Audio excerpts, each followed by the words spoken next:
Hey guys, check this out. I am officially now sponsored by Dubby. Dubby is a clean energy drink made to give you focus with no crash. If you guys are like me, you're always needing a burst of energy, especially with one with no crash.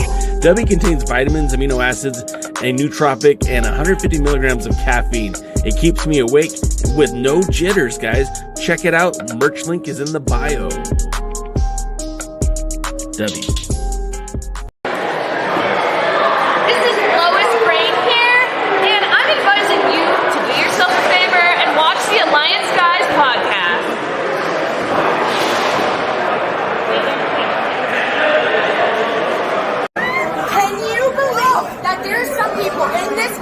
That did not tune in to the Alliance Vlog podcast. Shame on you! Shame on you! My name is Ella Indy, and I'm one half of the NWA Women's World Tag Team Champion. And I'm Tiffany Page, the other half of the NWA World Women's Tag Team Champion. And you better go listen to the Alliance Vlog, what is it called? The podcast, period. Or you're ugly. Period. Power approved. Are you ready? Power. You want answers? I think I'm entitled. You want answers? I want the truth! You can't handle the truth! What we've got here is failure to communicate. I'm building an alliance.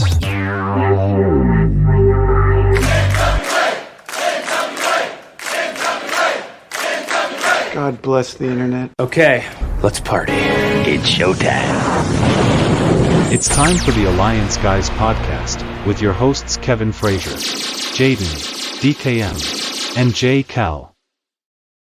What is up, everybody? Welcome to the Alliance Guys podcast, a presentation of Alliance-Wrestling.com, your number one source for news and information for the National Wrestling Alliance. I'm J. Cal. The gentleman below me without video is Jaden. The man to my, what is it, left or right? I'm not sure how it plays out on your screen, but that's DKM. We're the original Alliance Guys. And every Thursday for, well, about as long as I can remember, we've been talking about wrestling, specifically the NWA. But the last few weeks, we've been talking about all kinds of wrestling. We've watched Ohio Valley. We've watched Joe Kazana Promotions. We've watched Dangerous Adrenaline Wrestling Gladiators. We've talked wrestling from here and there and everywhere in between. And we're here to talk to you guys about wrestling from here to there and everywhere in between. So, gentlemen, good evening. How are you? Good evening. Blah, blah, blah. Oh, wait, we're not vampires? No, blah, blah. I did not say blah, blah, blah, blah, blah. Blah, blah, blah, blah, blah. DK's checking those pointy teeth over there. You all are troublemakers. That I've never disagreed with that, by the way. I want to say what's up to the guys in the chat. Of course, Luthez is here. Glad to see Luthez in the chat. Noob is here. Steve G is here. We're ready to get going. We've got 19 viewers on Twitter right now on X. The X Twitter. X going to give it to you. What? DK, I'm not a troublemaker. I'm an enabler. You enable Jay being a troublemaker. Yes. Look, you're both guilty of that. Look, this whole thing could have went away after a few weeks, and you guys had to be the ones to get on and support and call and join the live audio podcast, some 20 years ago. I blame this on you guys. Great. It's all our fault. That's just like Jay, blame other people. What do you think you would be doing? How do you think this would have evolved if we didn't call in or did become legitimately, the first episode was such a train wreck, I was almost done, right? So then the second one came around and I was like, this is awful. Then I think it was you that called in, Jaden, and I was like, all right, well, we'll go with this. So, okay, this is all right. And then DK called in. I was like, wow, I mean, we're reaching people. And then soon it was like, I can't tell you everyone who called in, but we were getting a lot of call-ins, people from Texas, people from West Virginia. And it was like, why are you guys watching this or listening to Mama, take me home. It was then and still is very odd to me that, because back then it was just an audio program and it was on like in the middle of the day, like on a Saturday. And we would have like, on a normal show, 5 people would call in, but we would have hundreds of listens, sometimes thousands, with certain wrestlers.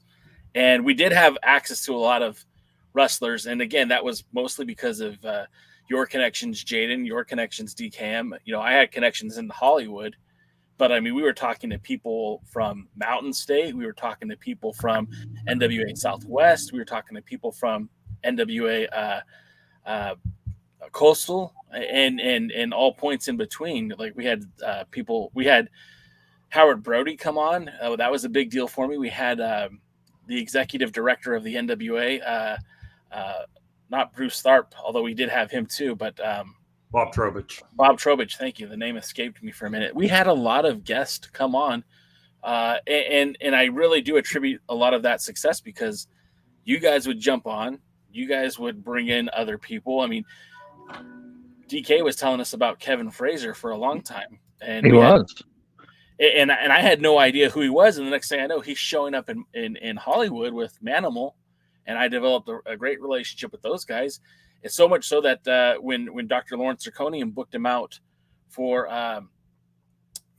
Dangerous Adrenaline Wrestling Gladiators back then, NWA Dog, I mean, that was kind of a big deal. And he appeared on both coasts, and I have to think that this podcast had something to do with that. What was it? In like 1 month time, he was on 4 different television shows for different NWA promotions. Mountain State, Innovative, or at the time Smoky Mountain, NWA Hollywood, and NWA On Fire. Yeah, in association with Dog, yeah. How many, not counting DK, how many NWA executives have you had on your podcast?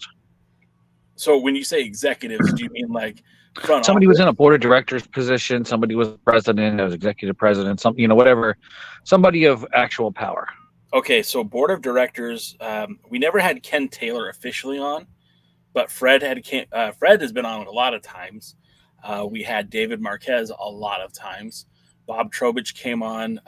Bill Behrens had come on. Like I said, Howard Brody had been on.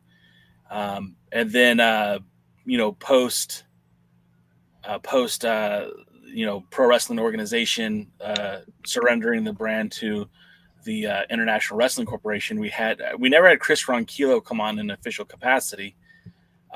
We did a lot of NWA Houston talk, but he never actually came on. Bruce came on, and I think that's it. There was also the leading ones. Dave Lagana. Yeah, Lagana. I couldn't think of his name. Thank you. And he was on.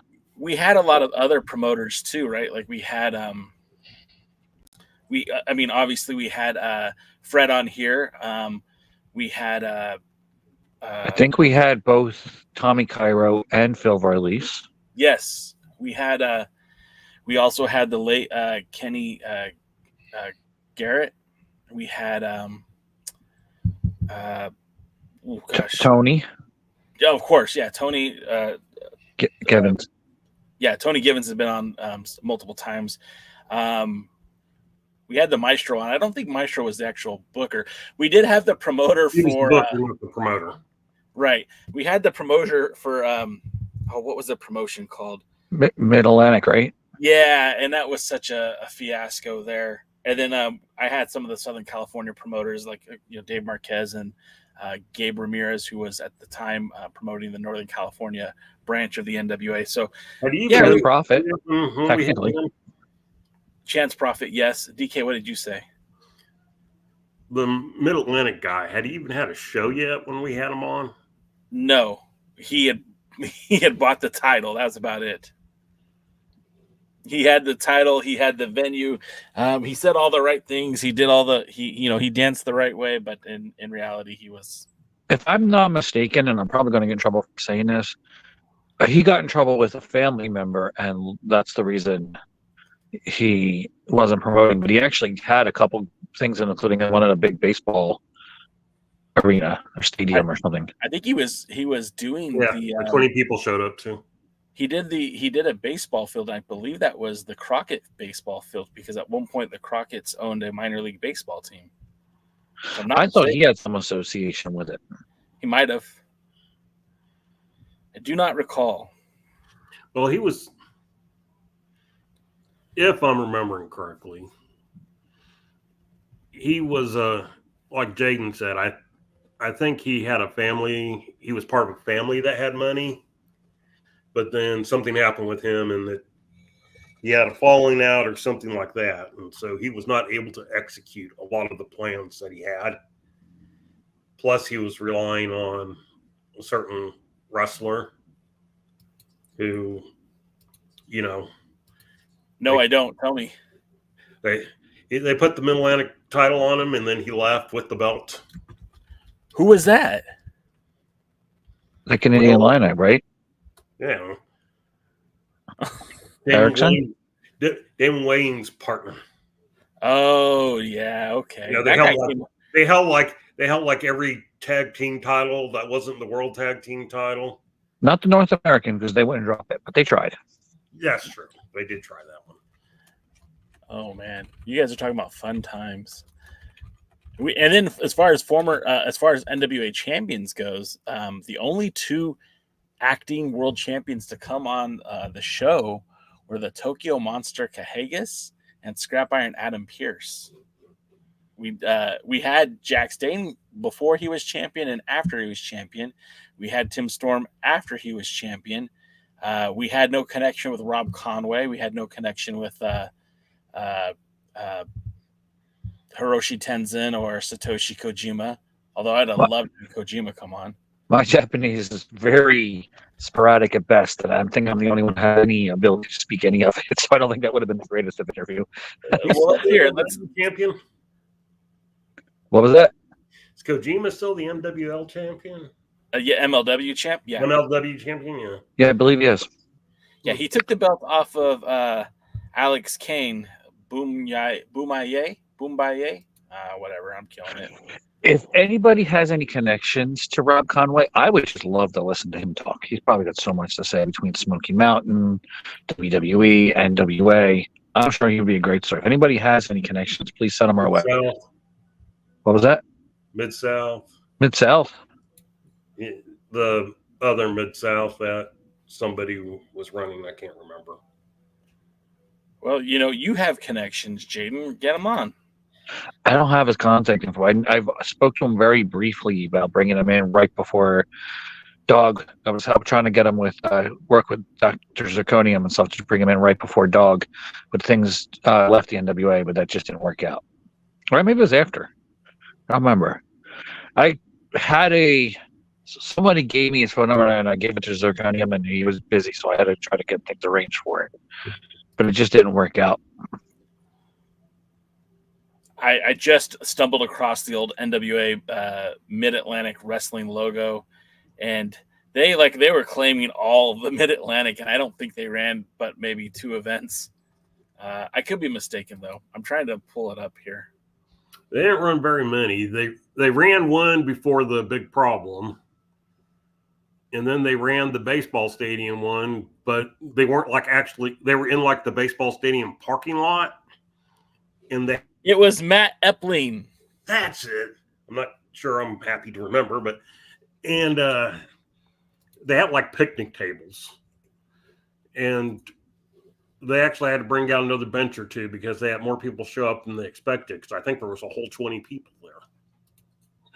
I worked when I was wrestling a drive-in movie theater called the Big M, and they had a 50-year or 80-year or some big celebration. It was huge, a real impressive that they were on that long.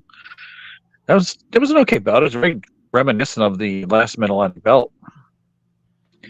But that logo was atrocious, though. Sorry, I didn't hate it. That was so much worse. True, but that's so much better too. But go ahead. Sorry, the movie theater. And they didn't actually have chairs. They brought out picnic tables, and there was probably a good 75 to 100 picnic tables filled up. and we were wrestling a match, and we decided to brawl outside, which was dumb. And we decided to go to the picnic table where all the wrestlers' girlfriends were, see them all run away. And they all ran away except for one of the wrestlers' wives left her baby on the ground, and one of the wrestlers almost landed on him. Oh, Jesus. So that was an interesting experience. Scared the crap. That baby looked like the Stay Puft Marshmallow Man, too. It was the fattest baby with, like, Michelin Man, like, body parts, legs and arms. It was so fat, and the mom was so small. I just always thought that was hilarious, that this baby was, like, the size of, like, 8 babies. It's a shame nothing's going on in the world of wrestling right now. Well, as you were talking, I just typed in Bloodsport because I wanted to see what was happening. I guess that's happening tonight. I wasn't sure of it. Charlie Dempsey, a.k.a. William Regal's son, he made his appearance there, as well as Shayna Baszler. I always mess up her last name. I want to say Blazer, and I know that's not right. Shayna Baszler showed up, and it looks like she showed up with Zoe Stark as her wing woman, and that's pretty wild. Like, this is a game changer wrestling event that featured talents from the WWE. I don't know if it's true or not. TNA talents, New Japan Pro Wrestling talents. I'm sure MLW and AEW are there too. It's hard to believe that they're not. Nick Khan is in the audience. I mean, it's wild. CM Punk's watching a thing. Like, Jordan Grace is there with Masha Slamovich. It's wild, man. This is one of the coolest, like, when worlds collide type event I've ever heard of. Yeah, it's nice to know some doors aren't all forbidden. And you know what? I haven't once heard someone say, "Oh, the forbidden door has been opened." No, it's just a goddamn fight show, and they're using the best, shoot workers they can find, right? Because it's not. Yeah, it also goes it's trademarked. What's that? It also goes it's trademarked. Oh, well, that makes a lot of sense. Well, one of the weird things this year for me was I have not heard nearly as much about the other people having events around. Yeah. I'm in the damn area, and it doesn't feel big at all. I mean, because in times past, TNA or Impact, and like every promotion that was trying to get off the ground, or every promotion that was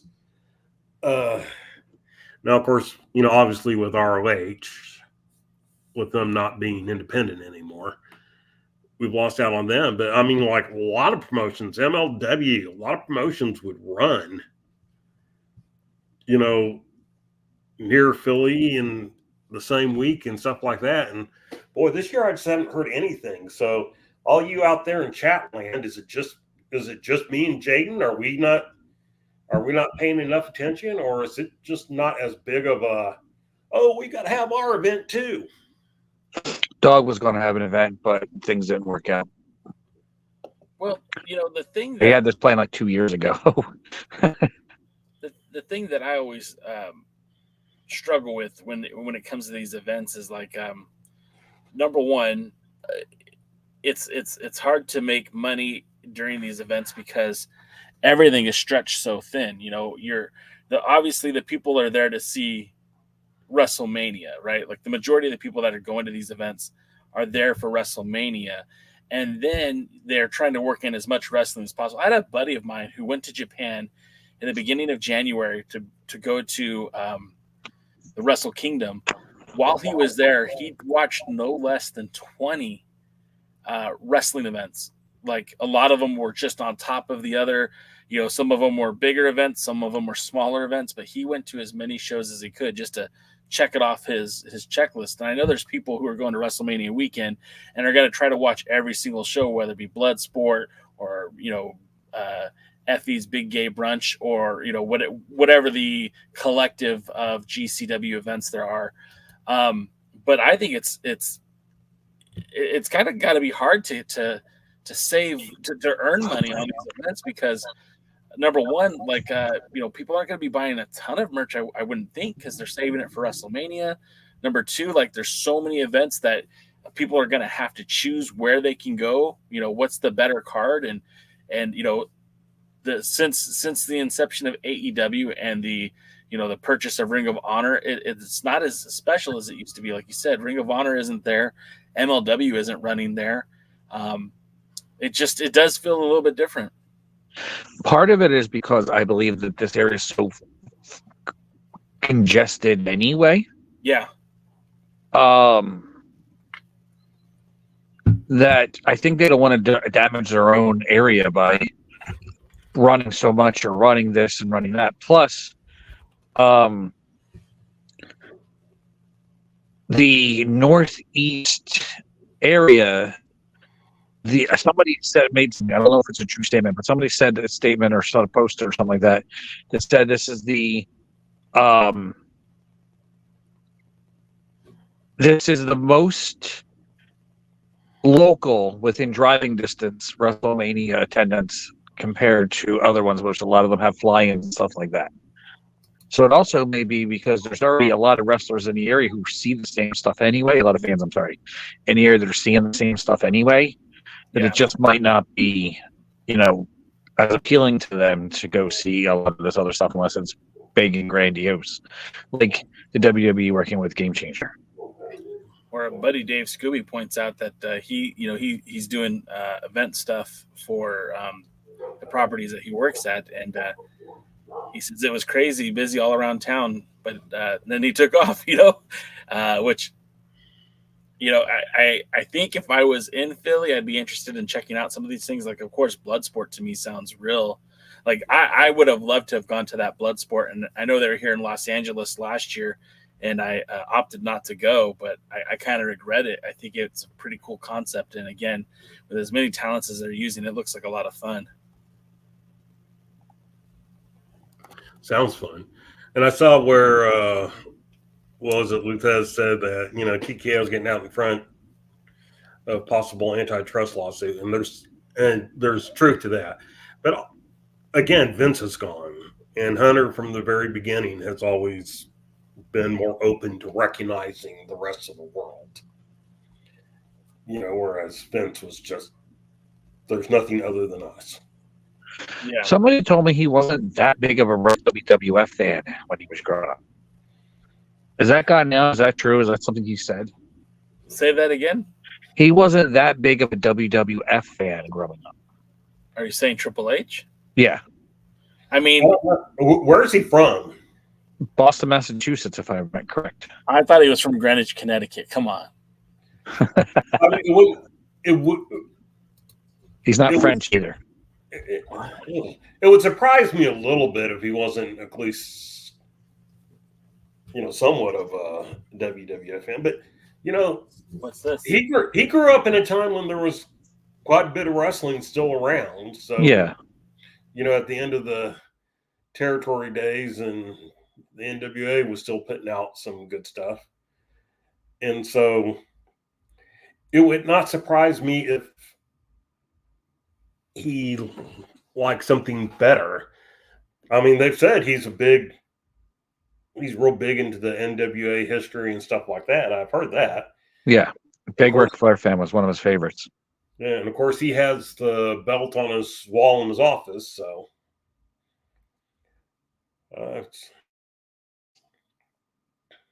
I mean, he grew up he was trained by Killer Kowalski. Killer Kowalski has a lot of history with the WWF, but he also had a lot of history everywhere else. He was big in Canada. He was big in multiple different territories. So I think that's possibly part of it.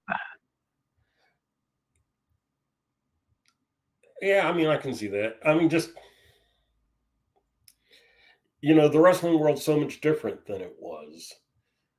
And it's even people, we have to think differently than even 5 years ago. Yeah. On, what things are and what are successful or whatever. With that, I don't know. I saw they had a settlement, but I haven't seen how much. $20 million. How about MLW? No, the anti-competition. Oh, from UFC. $350 million. 350. Okay. So you were right the first time. And yeah, it's just I wonder how long it's going to take TKO to settle with Vince's friend.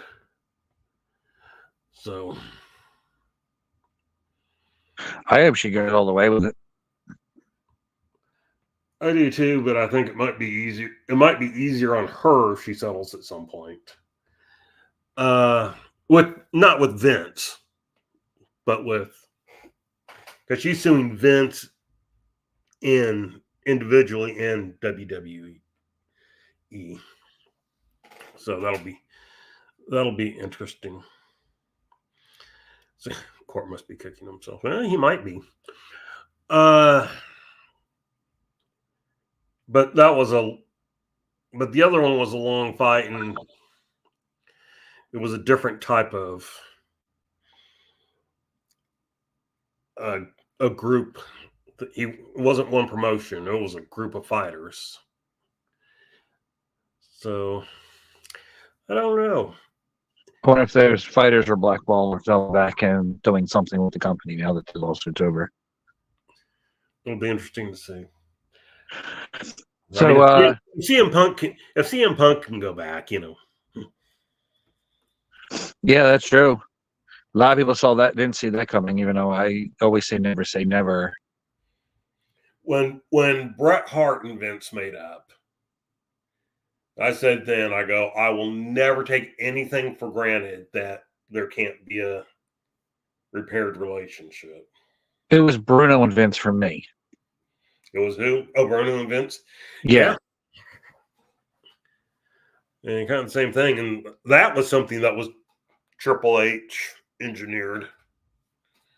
So, yeah, it'll be interesting. I was never a Bruno fan. I understand his popularity and his appeal. He wasn't my type of wrestler that I liked. I watched a lot of his stuff, and he had some good matches where he was fighting, but when he wasn't fighting, he was not. It wasn't what I liked as a wrestling fan. The Northeast wrestling, except for very erratic things, for the long time when I try to watch it, is some of my least favorite stuff post the Vince McMahon era, the man who cannot be named, even though I just named him. But I watched a lot of the older stuff, and there is some great stuff. Morocco was pretty great back in the day. Snuka. Backlund was, I think, actually better than people gave him credit for when he was in the ring with certain people, especially. But yeah, the Northeast. I'm a Northeast guy. Definitely loved most other wrestling better. Well, Northeast was the Northeast and Midwest were so different than the South, and I really don't know about the West Coast, but in the South you had a weekly circuit, and you ran the same places.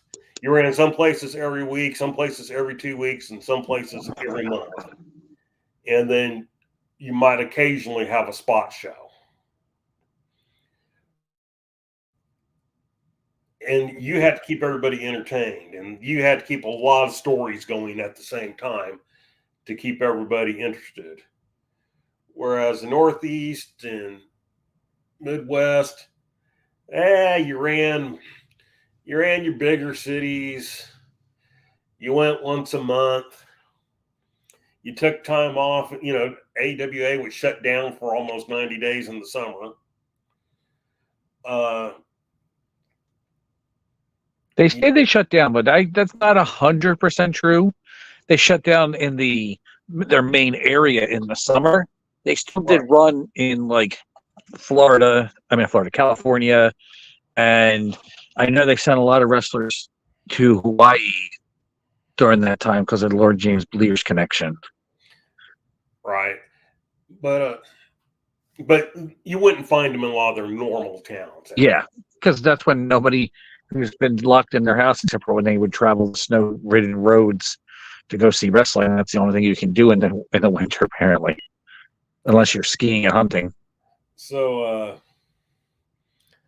but yeah, and they were what were called main event places, where you kind of had a main event and then whatever the undercard was. You didn't. There weren't as many storylines going around. Yeah. You would go and you'd see, Pedro Morales wrestle whoever, and there didn't necessarily have to be a story behind why Pedro Morales was wrestling whoever. There was, you were just there to cheer Pedro. And again, I don't know about the West Coast. I don't know if they ran often, if they did circuits. I read a lot now, and I try to watch as much as possible. There was 3 basic territories, if you will, and there was Northern California, Hollywood, and Southern California. And Northern California and Southern California were very, very, very different. Southern California, the Guerreros were hot. Roddy Piper was hot in Southern California. A lot of that. Northern California was the Ray Stevens, the Pat Pattersons, the Freddie Blassies and stuff, and they had larger than life characters, and it was a slower style, more like the Northeast, except for when they would build something big in a big feud, then it would get very crazy like down south.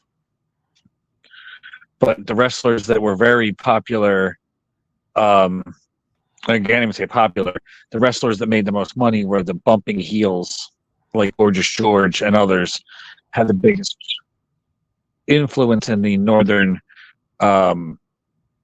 California, while Southern California, there was a lot of smaller wrestlers. The junior heavyweight, the light heavyweight championship actually was one of the big titles there. And like gentleman Chris Adams got over very huge in that area. That was his first American territory to get himself over. And he got over very well in that area because he was smaller comparative to, and faster and more agile. And that was what they liked a lot around that area. And Hollywood just was, from what I could understand, was the completely outlandish type wrestlers and gimmicks and things that even like Tennessee would go, that's a little too goofy for us. What about Don Owens? Was he? People make it sound like he was more like the Southern wrestlers. See, Don Owens was the best way to describe it is the Pacific Northwest area was the little area that could. They had some really top wrestlers at different times. Martel first made his American, I can't say debut, but his biggest American territory was the Pacific Northwest. Roddy Piper was the Pacific Northwest. Kurt Hennig, Buddy Rose. Again, it was a smaller wrestler territory. Every once in a while, you get somebody big and strong. Billy Jack Haynes and Crush were an example.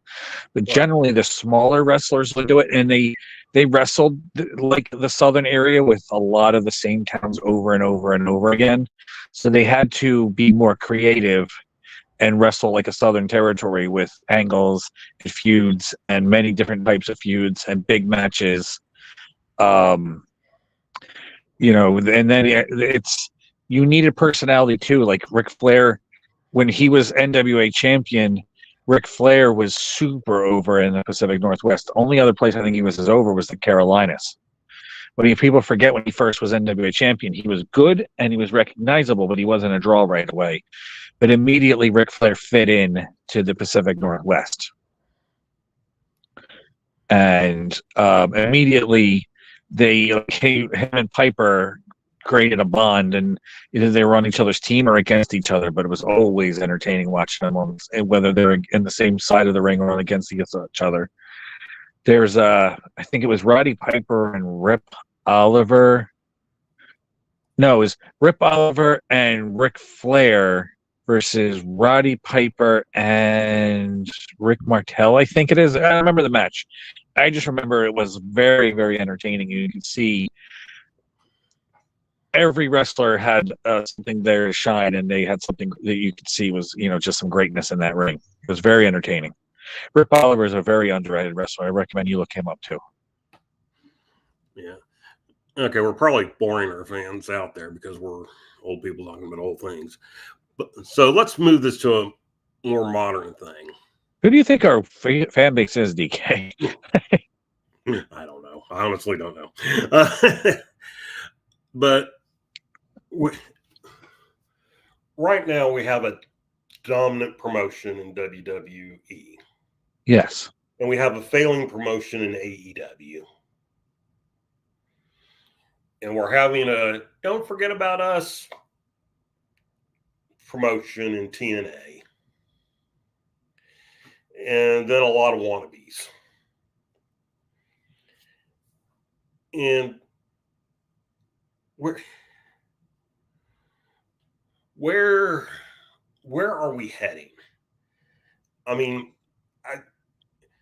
AEW will be around as long as Tony Khan has money to spend. You mean Tony Khan's father? Well, as long as Tony Khan's father gives Tony Khan money to spend. But I mean, what do you think about the fact the ratings are falling? Tell me Impact. I mean, AEW ratings are not the WWE. They're going up. Right. Impact's.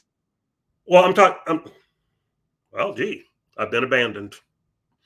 Okay, people out there, tell me, with AEW, we have a promotion. The ratings are falling. And despite the excuses given by some of the people who are out there, ratings aren't falling for WWE. In some cases, they're going up. Because they're going, oh, well, a lot of people are giving up TV. A lot of people are cutting the cord. A lot of people are, okay, well, yes, there's truth to that. But it's not affecting the big promotion. But not only that, but their actual YouTube views and social media views are going down. And so they apparently Adam Copeland, Edge, whatever his name is, started the show last night with a promo and said something about how this is where the best wrestle. And from, the matches I've seen, I would question that, but it's not enough. They are failing. And who's out there in our chat? Who is out there in our chat that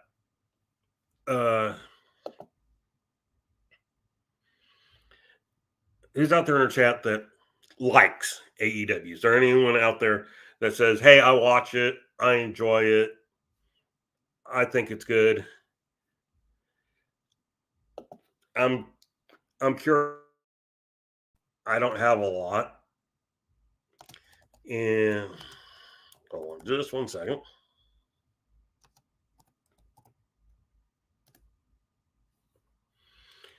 Sorry about that. All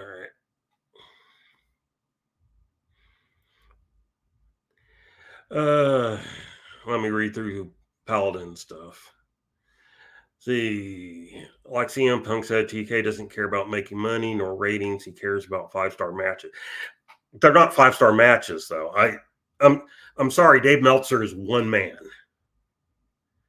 And whatever CageNet, it's however many people. All that is everybody's out there is going to have a different opinion. And so if they were having 5-star matches, then I would say, well, or the majority of people were having 5-star or thinking they were having 5-star matches, then I would argue, sure. I get what you're saying, but that's not the thing.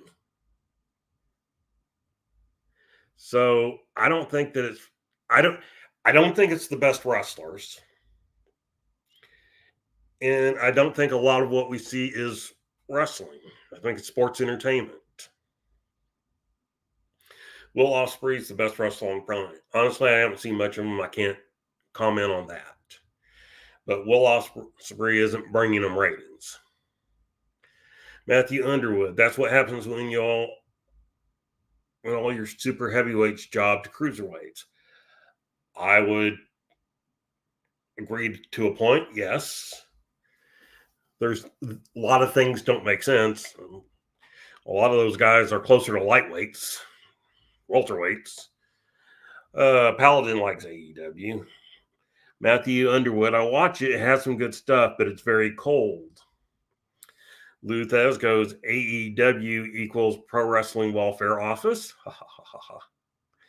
Paladin says, fight me, DK, fight me. To quote CM Punk, you wouldn't want to do that. I am old. I am fat. I'm out of shape, and I have to take care of you in about a minute before I'm done. I'm out of it. And I have learned how to do that.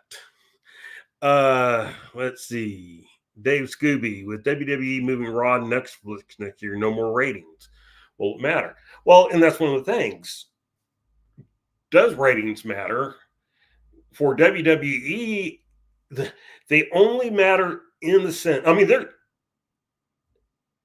Netflix will have its metrics. They'll know how many people are watching. It's just, will we ever find out? And we may from time to time, but not on a weekly basis. So yes, how many people are watching will always be important, because what everybody wants to know is, how am I making money from you? And let me tell you right now, Netflix is hoping everybody switches to their $5 thing so they can put ads on. And once they get ads on, then there'll be money being made. And Jay better hurry up and get on here quick, or I'm going to have to call him. And, that's how they'll figure it out. But at some point, yeah, how many people are watching are always going to be important. We just won't know the numbers. But the main thing that TKO is concerned with is, how much money are we getting for the right to broadcast us? And that's where how many people are watching calculate in, and how much they're worth and everything. And I don't know. At some point, you got to have people doing it. Let's see. Luthez says, I've never seen an entire I don't know what you're trying to say, or pay-per-view episode, maybe. Paladin. Dave gives stars, bud. Dave Meltzer's an idiot. I'm sorry. I thought that way for years and years and years. I used to listen to him tell stories about world class that were 100% untrue. I don't know where he garnered all the respect, but he was someone who went out there and talked like he knew things, even though he rarely checked with the people involved, and he would say it. And somebody will go, oh, yeah, Dave's a moron. And I've always felt that way. I've never seen an entire episode or pay-per-view. Okay. AEW has the biggest male roster than any other company. Numerically, they have the most wrestlers. Statistically, they will be the best just by number. Now, how many wrestlers you have and whether the wrestlers are good only matter to how you use them. So you could take, and I think also you have to understand where interest is in people. One of the things we've learned with Will Ospreay, Jay White, Okada, anyone who's a big star in Japan, that does not translate in the US. Most people who are wrestling fans, and let's be honest, most people who are wrestling fans are WWE fans, not wrestling fans. They don't care. They don't know who they are. That doesn't mean anything. If I'm a WWE fan, I get more wrestling than I want to watch already. And so what if Okada's in AEW? They can go, oh, well, WWE, they tried to sign them. They wanted them too. Well, sure. But they would have been introduced to more people in WWE, a bigger audience, who would have been able to evaluate them then. Most people, they don't know who they are. There's a reason why Shinsuke started in NXT and not the main roster. Let's see. What else? Paladin count the AEW roster. Well, so what? So what? They have over 125 mil.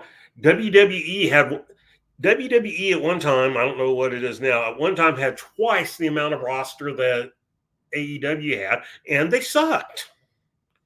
They were absolutely horrible. So by sheer numbers, it again doesn't matter if they have the best wrestlers. It's how you use. I mean, how many of them do we actually see? There was controversy because they just released 10. They released 10 wrestlers, and there was only like 2 that people knew who they were. It is so meaningless.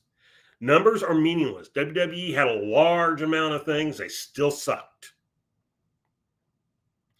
Matthew Underwood, 125 wrestlers is too much without a brand split. As much as Phil's a garbage person,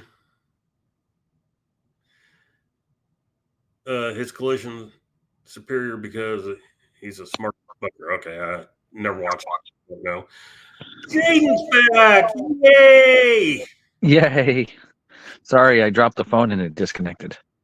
Yeah, I'm glad someone was able to add you back because I can't. Let's see. Kushida said that he doesn't like AEW, but they have some good pieces to be more significant. The creative direction. Okay, well let's talk a little bit. Great. You can talk about Kushida reply. What was the question? Does it matter how many people you have on your roster? If you know how to use them. Here's the thing. You only have so much TV time, and it's not like they're great at creating the newest of stars that aren't basically creating themselves. I will say MJF created himself, and I've said a few guys that have gotten over, the Young Bucks included, created themselves. Nobody created them. So if you know how to use the roster, it makes a big difference. If you know how to put people in the right places. There was a time the Mid-Atlantic Wrestling Promotion, Jim Crockett Promotions, had 4 different rosters and were running 4 different areas basically all at the same time. They'd have 3 different bookers, 4 different rosters, and they were going back and forth. And you rarely saw any of them mixing with each other on their own out of their area, except for like the big names. So if you know how to do it, you can do it properly. They have what? Collision, Rampage, the main show, Dynamite, and who? The Ring of Honor. If they worked it right, they could probably build that up properly and make that mean something. But again, it's the creative direction. I have to agree with Kikuchi as much as I hate to say it. That's one of those, man. push comes to shove, AEW sucks. And I don't think they have the best wrestling. And I don't know if they have the best wrestlers because they're not being used right. And also, let's understand, best wrestler, best whatever, that doesn't equal charisma, wrestling, popularity, or whatever. Dean Malenko was better than 90% of the people, 95% of the people that was active in the sport at the time he was wrestling. He was never going to be the big draw, even though I was a huge Dean Malenko fan.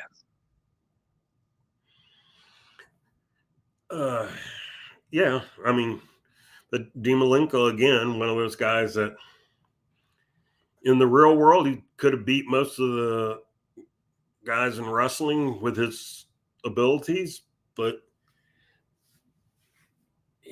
in a real world, he wouldn't have been in against heavyweights also. Yeah. And it's that type of thing. So it's sort of, how do I say it? There's an overall product. I mean, I'll be honest with you. I still only record WWE. I haven't even watched most of the run up to WrestleMania because really I don't care about anything other than the Cody Rhodes match. And as someone pointed out, I think on Wrestle Talk, we only really care about the Cody Rhodes match as much as we currently do because it looked like Rock was going to steal the thing. There were a lot of people whining about Cody Rhodes getting a rematch. And there were a lot of people whining about doing this 2 years in a row. And so when Rock came in, then it looked like he was going to take it. And then all of a sudden everybody got him. And, you know, let's give Rock his credit. He figured out how to turn that. And probably everybody did, you know, they saw what was happening. They knew how to make it to their advantage. And so there's more people caring about the main event of these WrestleManias than probably they have in a long, long time. And as such, there's not a whole lot of interest in the rest of the card.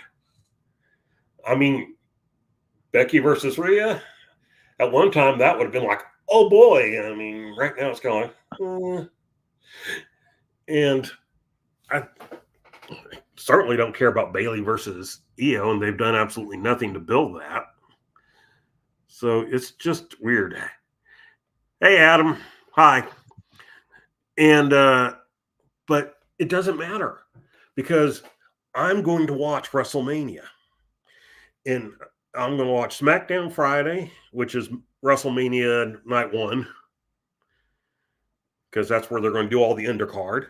And then I'm going to watch WrestleMania Night 1, and I'm going to watch the entire thing as it happens. And I'm going to watch WrestleMania Night 2, and I'm going to watch the entire thing as it happens. And a lot of the matches I'm not overly interested in. I probably would be at other times. But, you know, for right now, I want to see how it goes. And I want to know that main event. And I want Cody to win. I'm going to be very perturbed fan if he doesn't. But, you know, that's what you want. You want something that grabs the fans in a way that they're going to watch it. Even if it's only for one match, they're watching everything because it's that appealing. I saw someone ask if we had seen Punk's MMA interview. Yes. And, my answer is it was on in the background while I did things. So I did. Obviously, it was something from his perspective. It did fit a lot of what I already thought. So, I mean, was he telling the truth or not? He was telling what he believed to be the truth. And so, and I don't have problems with a lot of what he said. So, I don't know. Jaden, did you have thoughts on the Punk interview? I listened to it. Again, it reiterated a lot of things that I've heard from other people who work for the promotion who don't necessarily get along with everybody in the company. They've told me similar things. So I believe, honestly, a lot what he said, because it's a lot of that has become around for me to other wrestlers who work there. So that's, something that's very, at least on the side of those particular wrestlers, that is something that they said, and it's not a business. The fact that, all right, I'm going to break it down. Wrestling, a good successful wrestling show, promotion, event, whatever. It's not an art. It's not even a science. It's a recipe. And with a good recipe, you need a lot of good stuff. I love seeing that. That's awesome. You need a lot of great things. You need great wrestling matches. You need great angles. You need great personalities. You need great presentation. I remember a while ago, we were talking about the entrances and how they're sports entertainment. They're not exactly sports entertainment. They're production, and production makes a huge difference. And you need the guys, wrestling fans, to be emotionally invested, and you need to have them to care for everything to be great. There's a reason that everybody still talks about the Rock versus Hulk Hogan WrestleMania match. Technically, for the Smart Mark fans who love all the wrestling flippies, it's not a great wrestling match, but it had everybody on the edge of their seat because they did the smart things correctly. They recognized what was going on with the crowd, and they changed things around, to fit the situation that was going out there, and they turned it into something special. And that's is missing, I think, nowadays in professional wrestling, is the ability to adapt to what's going out there, to be able to see and feel and react and put special things out there. There are a lot of wrestling bookers that have their idea. Their champion's going to win it on this date. This wrestler's going to beat this guy and they're going to be the next challenger, and they have that on there. They have it set in stone. 20-year plan, if you will. But in reality, it's nice to think long-term and have long-term goals, but you really have to be able to adapt on the fly. And I mean on the fly. You have to be able to adapt your match to the crowd that's not paying attention. You need to change something around. I know a lot of local indie wrestling guys, they love all the high flying and the pop for all the fancy moves, but then anything else they don't care about. I've been to wrestling events where you could have every single high flying maneuver ever, and people just sit on their hands and do nothing. But if you get a person dancing his way to the crowd and creating a personality and looking like an insane lunatic, I know that is redundant, but he's the most over wrestler on the card. You have to be able to adapt to what that particular crowd was. Wrestling is great globally, but there's different fans, depends on different things, and you have to be able to get which draws the most, brings the most money, brings the most attention, brings the most asses in the seat. So you have to know the right recipe to do that, such a thing. And that's what I think is missing, is everybody's worried about the best matches or the biggest spots or getting their shit in. They need to worry about what's the formula to get people to care about everything that they're doing, to like everything they're doing, to pay to either see them come back and get a victory or get their ass kicked next time. It's UFC is the best wrestling promotion in the country right now. It's not the WWE. I even think it's the biggest wrestling company in the country right now. And yes, the matches may or may not be predetermined. There's a lot of people I swear they are. But they know how to build angles. They know how to build feuds. They know how to build matches that you want to see. The UFC matches, there are some great fights and they can make stars. But there's a lot of fights that aren't that great, but that people can't wait to see them anyway. Conor McGregor, he knows how to build a fight. He knows how to build it. He's not the greatest fighter on the card. He doesn't put out sometimes the best matches on the card. But he definitely always brings the most interest. Michael Bisping was really good at that. Iceman. What was his name? I almost said King Parsons, but that's not right. Well, that was a wrestler. Yeah. I can't think of his name, but he was great at it. Tito Ortiz was great at it. A lot of their fighters nowadays are starting to add the personality, the old school ways to build wrestling. They're using those same techniques to build professional wrestling. To build MMA. What was his name? Gail Sonnen? Chael Sonnen. He's a huge wrestling fan, and you could tell. He cut a Billy Graham promo one time, and everybody thought it was the greatest thing they ever heard, not realizing he's just saying the same thing Billy Graham did, just adapted it. It's just funny the way the world works sometimes. But, what did you think about my statements on WrestleMania? I mean, does the rest of the card matter? I care about the World Heavyweight title match now. I did initially. I actually care more about it now than I think I would if Punk was actually in it. It made it more interesting, and I think I'm not the biggest fan of Seth Rollins. It's just something about him just doesn't 100%. He's good, but he just doesn't 100% make me like him. I don't dislike him. It's just he's like a C+ to me. I haven't liked his characters. Yeah. And his laugh makes me want to slap him, but not in a good way. But yeah. Drew McIntyre has turned himself into something amazing. This injury is, I'm sure CM Punk would disagree, but that's the best thing to happen right now because I'm way more intrigued in that match, and I'm more intrigued of what's going to happen afterwards. Does Seth keep the title, and then the Money in the Bank cash-in happens?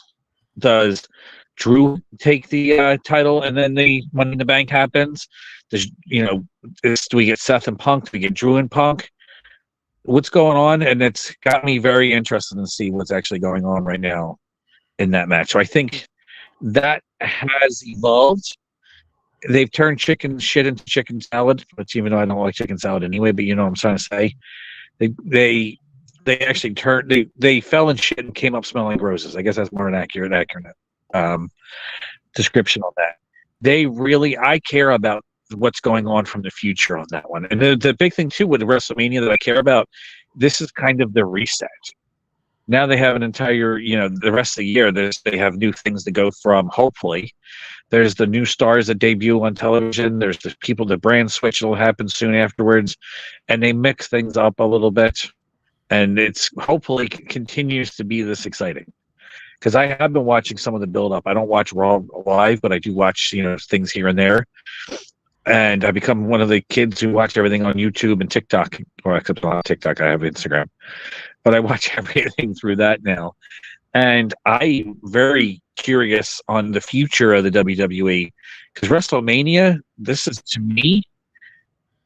the true starting point of the Triple H run atop. And if he can continue the momentum and what's going on. And who knows what's going on, what else can happen. MJF might show up. MJF could be very big in the WWE if they use him correctly. And I believe Triple H will. There are other wrestlers that may come in. Tama Tonga and the Gods of Destiny. I think they will be right now. They would, if they went to the AEW, I don't think they would mean anything to the AEW's overall bottom line with the way things are currently. But I think the WWE, they can mean something. So I believe that it's not just WrestleMania right now. It's everything that's going on after WrestleMania that kind of has me excited.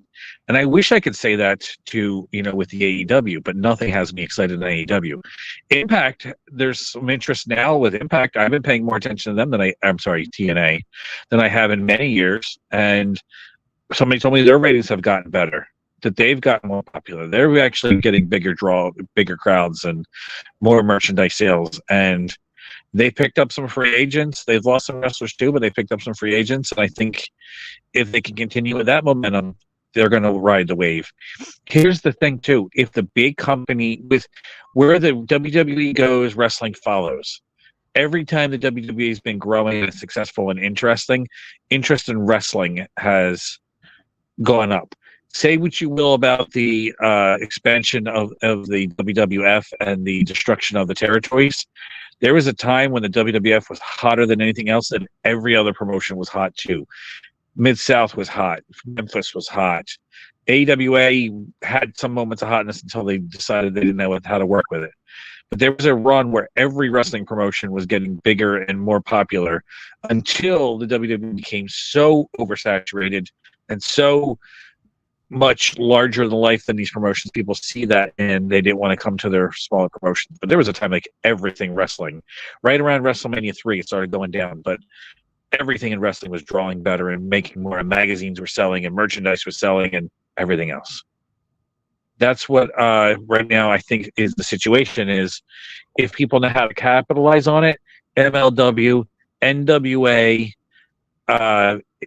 TNA, Game Changer Wrestling, everybody else can ride this momentum to become bigger, just like in the Attitude Era and just like in the Expansion Era and just like today. I think if it's truly growing and the sport's getting bigger and better, I think everybody who knows how to can ride that wave. Disagree? Agree? No, I think you're right. And which is one of the things I was pointing out to AEW was that we're kind of the excuses they give for declining ratings and everything like that doesn't measure up because it's not affecting the others. And I've said a while back, I'm still not a huge fan, but TNA puts out a better product than AEW does. Put out a better product than the NWA does. And look, I watch NWA Power earlier today. I'm sorry to hear that. Oh, no more sorry than I am to admit that it happened. And the problem, to me, did any of you people out there watch NWA Power? Just out of curiosity. My problem with NWA Power was that it was more. It's right before their big Premium. What do they call it? Signature Live event. Signature Live event. Now the Signature Live event's already happened and taken place, but they're going to start showing it next week. Month and a week later or something like that. And it was like an episode of Power Surge, except for what's his name, Joe Alonzo, getting like a #1 contenders match or whatever. I wasn't overly excited by anything they had. It wasn't even like the worst show they've had this season, but it didn't do anything that held my attention. It didn't do anything that made me go, oh, well, I can't wait till they show this. And there's a problem with them not doing what am I trying to say? Not doing pay-per-views. When they did pay-per-views, they had to try and grab your attention to get you to buy the pay-per-view. And they don't have to do that now. And so it's just like, we're going to show you our big show in 3 or 4 episodes that will range from over a month to almost 2 months after it takes place. And by the time we're in our our next, what do they call it? Signature Live event? Signature Live event. We'll probably be having our next Signature Live event. And so, and look, they're close to me. I'm going. I bought tickets. Jay's going to be there. I'm going to be in the front row. I'm going to cheer the good guys and boo the bad guys if I know who they are. And, I'm going to do my best to enjoy it. It'll be interesting to see what teams they get. I don't know. But live wrestling is typically better than televised wrestling, I will say. Because you can kind of get into it with the crowd and everything like that. You can if the crowd is hot, then you enjoy it more. So hopefully we'll have a hot crowd. Hopefully they'll be able to get the Von Erichs there, because we will have a hot crowd as long as the Von Erichs are there. And look, if I don't know anything about the Von Erich boys right now, I don't know how much they're wrestling or not wrestling. I don't know if they're scheduled to be anywhere or not, or have other things going on in their lives. So I don't know if they'll be there. And I would not hold it against the NWA if they are not. But it would be one way to get a Dallas, Texas crowd hot, and excited. So we'll see. And boy, how do you just say that? You got to do something to make me want to see your matches. That's what I was telling you. Then it's a recipe, and right now they're basically potato salad. They didn't even add raisins to spice it up. Yeah, take raisins, but yeah. Matthew Underwood points out, yes, how is that a build for a cage match? Remember when the whole big thing about how we're going to have a cage match, and who do we want in the cage match, and what have they really done to build for a cage match?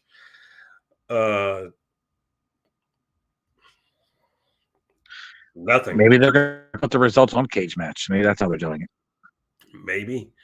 Matthew Underwood, the 6 should have jumped Smalls and Murdochs, with EC3 making the save.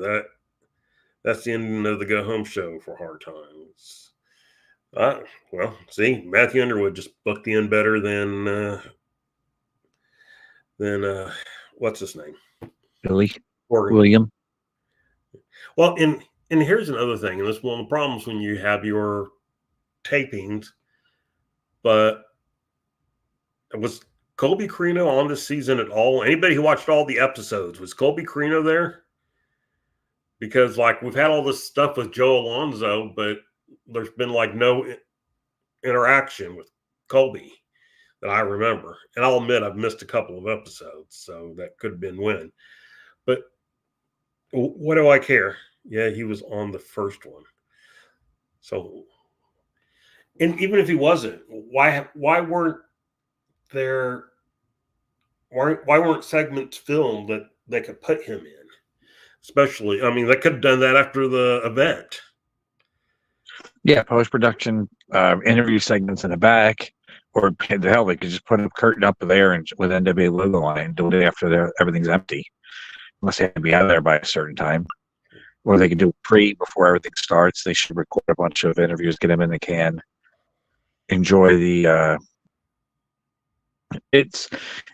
There's a lot. Again, it's a formula. It's a recipe when it comes to wrestling, and not everybody likes their wrestling spicy. Nobody really likes their wrestling sweet. Not everybody likes their wrestling salty. We all like BK salty, but it's a different story. But there's it's cooking. It's cooking 101, and you have to get the audience cooking. You have to get everything so that they want to taste the product and eat there more often. And that's one of the things right now is they're not putting any spice. The NWA reminds me of white people cooking. No salt, no pepper, definitely no cayenne or garlic or anything like that. It's just bland, flavorless chicken and broccoli. Dave Scooby, the shows and matches need to be more relevant and shown in timely manner. Yes. 3 to 4 weeks. Yes, both. Yes to both. There certainly needs to be. And stop the stupidity. Yes. I don't need Eric Smalls. Who's Eric Smalls? No. Sorry, Eric Smalls actually something I do. Do you remember Hornswoggle? Yes. He's a lot like that. So he's Hornswoggle? No, but he's like that. He's actually from something. I don't remember what. Oh, so I'm going to say it because it's me. He's a midget wrestler. He's a little person. Yeah. Yeah. Okay. I don't mind his wrestling if you book Is it he up a right, but it's like booking it up right. He's not a wrestler specifically, isn't he? I mean, isn't he known for something else? I don't know what he's known for. They put him in a 6-man tag, 6-person tag with Murdoch. No, it's men. Well, it's 2.5, but it's a 5-person because 2.5 plus 2.5. I get it. And Yeah. they put him in the ring against the Spectaculars and Rolando. So it was not unevenly matched, but Smalls got a lot of wrestling with the guys who were regular sized. So it wasn't, again, I get at the moment right now, Murdochs are not in the tag team world title picture. They had their shot. They blew it. But this was just,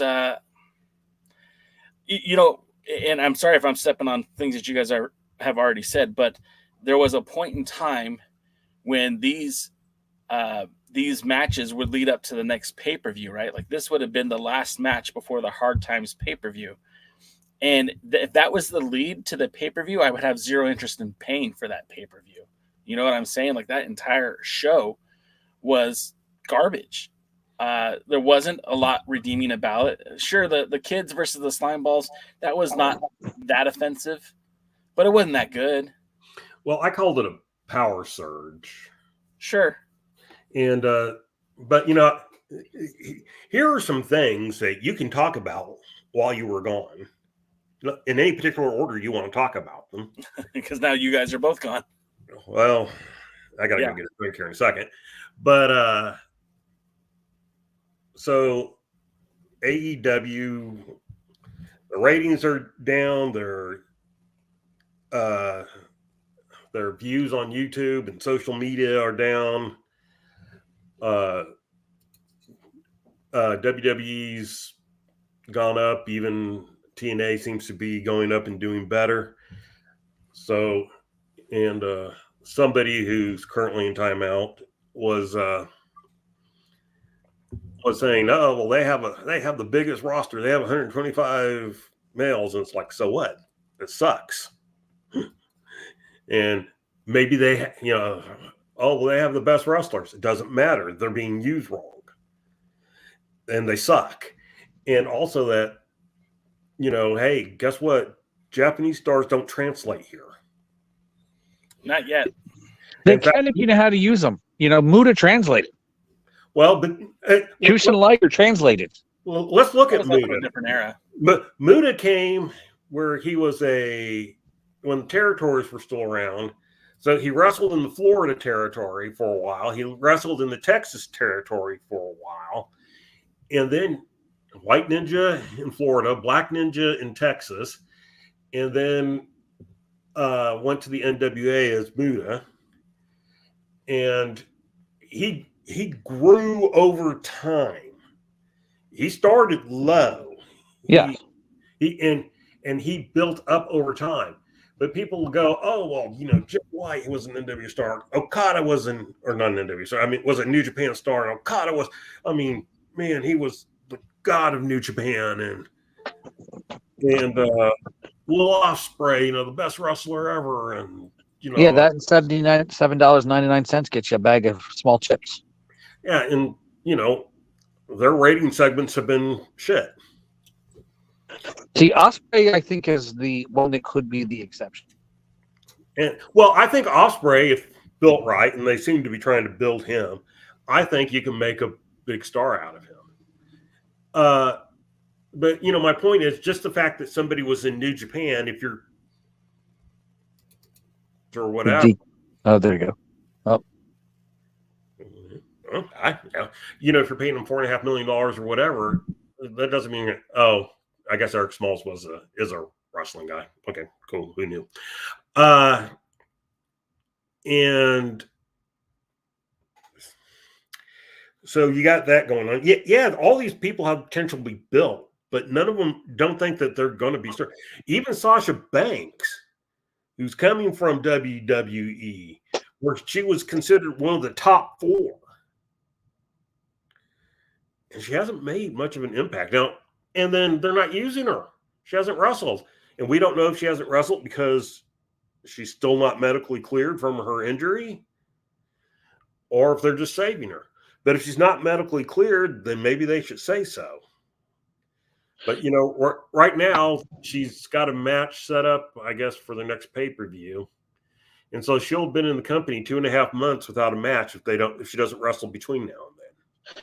You can still get away with not wrestling. They should put her first match on pay-per-view, so you have to pay to see it. But they have to do something interesting with her beforehand. She needs to get into some kind of scrum, some kind of fight, something that makes us care. And she has to be against an opponent we care about. Why is she against Willow Nightingale? Why is she involved in the TBS title? Yeah, it's a secondary title too, so it immediately makes her look like the secondary wrestler. I mean, wouldn't it be more interesting if she were... Unless she wants the hose title for some reason. I want the World Women's Championship. She's held several world titles in WWE. I would think I'd want to start at the top one. And so, but that's just me. Okay, so that's one thing you can talk about, Jay. Another thing you can talk about if you want to, we talked about WrestleMania. And for me, I'm not even caring that much about any of the undercard things. I'm really only caring about the main events of each night. But it's not going to stop me from watching the entire card because the main event has me hyped up enough to want to sit there and watch the whole thing. So that's another thing you can talk about. You know what I wish they would have done? I wish they would have had either a singles match between Aldis and Adam Pearce, or maybe a Raw versus SmackDown match with each of them on their teams. Yeah. Aldis is... And that's right, he did tear a muscle, didn't he? And then the last thing we were talking about before you got back, Jay, was NWA Power. Someone please kill us. Well, then chill out when I tell you to, Paladin. So I'm going to step away to get my refill of water. I've been drinking a lot tonight, so I won't sleep. And I'll let Jay talk about all the things that we talked about while he was, sitting on the toilet. Yeah, I told you if you ate those tacos that have been sitting in your car for 3 days, they would cause a problem. But they were so good. Okay, so one of the things I heard is that, things are kind of cooking right now in wrestling. And I don't think that is I don't think that's disputable. I mean, DK, I'm not sure what DK was saying, and Jane, I'm not sure your thoughts about it, but correct me if I'm wrong, but doesn't it kind of feel right now that wrestling, at least in this country, is really kind of kicking up a notch, no? Yes. Okay. And they picked a perfect time to do so. Yeah, I mean, look, and for what everyone says about AEW, whether you like it or not, I mean, they're employing so many people, they have put so many people to earn a living in pro wrestling. I don't agree with every decision that Tony Khan makes. Don't get it twisted. AEW is not my favorite pro wrestling company. But you know what? Samoa Joe is their world champion, and I think the world of Samoa Joe. I think Samoa Joe is amazing. And I feel like Edge and the whole patriarchy going on in AEW, when I would see those clips and interviews, I thought it was hilarious. I thought it was a great angle. I love Bryan Danielson as a pro wrestler. He's one of my favorites of all time. I love Claudio Castagnoli. I think he's one of the greatest wrestlers of all time. I was very much impressed with Eddie Kingston's run, winning the what was it called? The Texarkana Junior Heavyweight Italian Champion, right? Yeah. No, I felt like there's a lot of things that Ring of Honor has done. Or excuse me, not Ring of Honor. AEW has done very well. We talk about Toni Storm.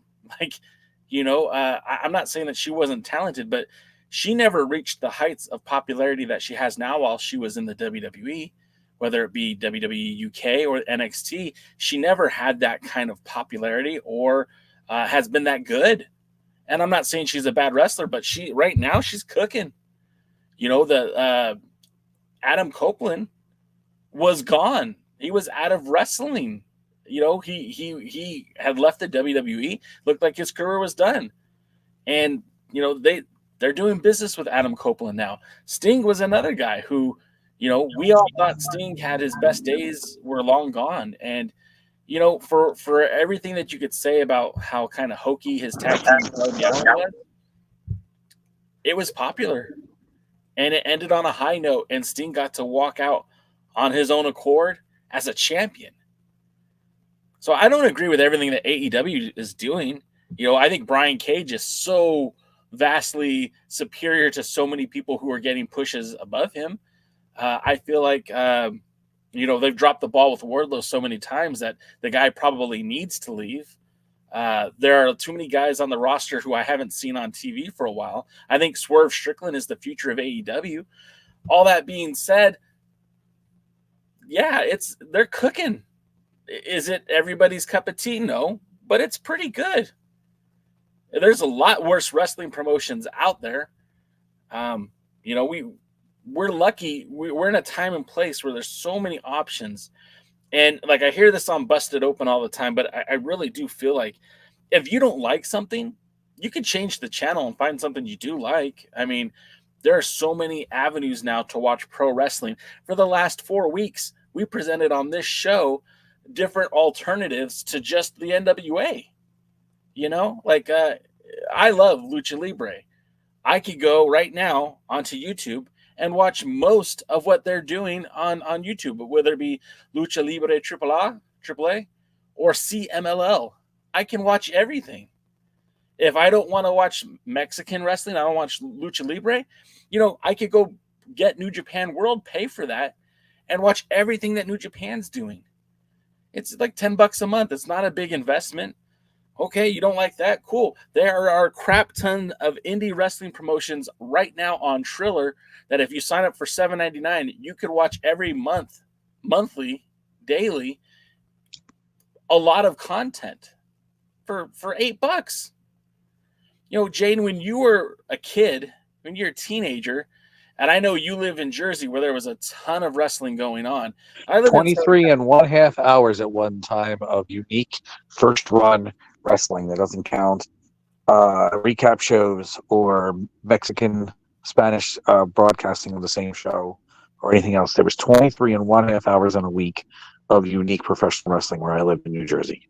So we had, when, as a teenager, not as an adult, but as a teenager, like, you know, 13, 14, we had all the, you know, WWE programming, the syndication shows, and then, of course, Monday Night Raw, you know, before SmackDown. And then we had, you know, on TNT, we had Nitro, and then the syndication programs that were on TBS. And that was about it. Now, when I was a kid, I could go watch World Class or later, what was it? USWA? It wasn't USWA. It was Global. I could watch Global on ESPN back in the day. And then, like, you know, I could watch that. But, you know, AWA had already been gone. The territories were mostly just, you know, there was a few standing promotions, but not many. So, like, that was it for me. So if someone would have told me, hey, Jason, you have $20 for your weekly allowance for, you know, washing the dishes, taking out the trash, picking up the dog shit, and, you know, not fighting with your sister, instead of spending $8 on comic books, I'd have gladly spent that $8 to watch more wrestling. Absolutely. And I look at, you know, what are we complaining about now? We're complaining about it's not good enough. Like, what? No, man, it's great. And if you don't like something, cool, change the channel. You know, we focus on the NWA here. Jaden doesn't even watch it. He doesn't like the NWA, and that's totally okay. We don't bring Jaden on here because of his knowledge of what the NWA is doing now. Jaden's on this show because he knows the business and has, like, credibility in the business and has a good head on his shoulders, and he's funny too. DKM really doesn't love what the NWA is right now, and he's going to go to Texas. Well, not he lives in Texas. He's going to join me in Forney at the fornication. He's going to join me in Forney for the Crockett Cup, not because he loves the NWA, but because he wants to check it out with me. Real quick, 40 board of tourism.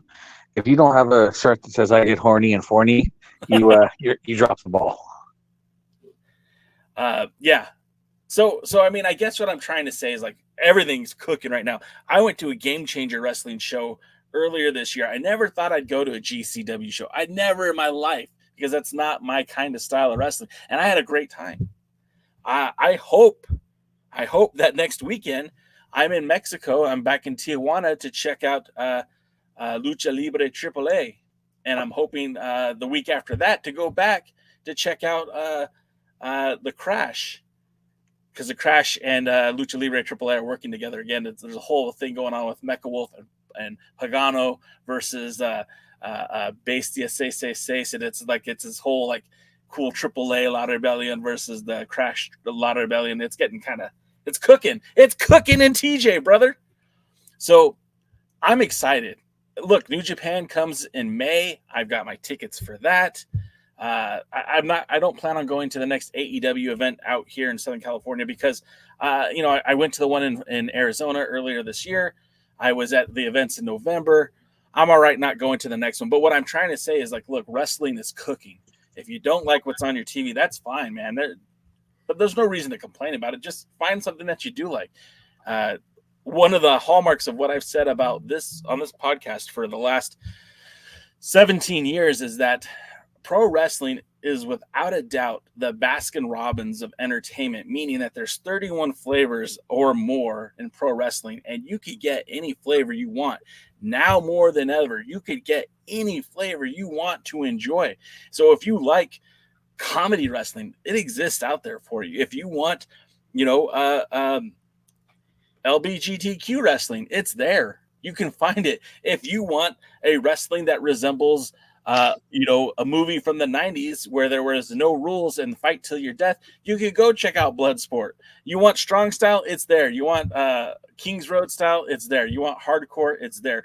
All of this exists for your viewing pleasure. So take whatever you want and enjoy it. And whatever you don't like, fuck it. Bye. I think they should create an LGBTQ plus promotion, but have the acronym be that, but have it all wrestling related, like lucha, brawling. I don't know. LBG grappling, LBGT, right? Yeah. Technical. Paladin asked me, "Is it raining in LA or is it raining where I'm at?" No, I'm in the IE. I'm way east of Los Angeles. It's about an hour and a half drive with no traffic. So if it's supposed to rain, I'm expecting rain tonight, tomorrow, but nothing yet.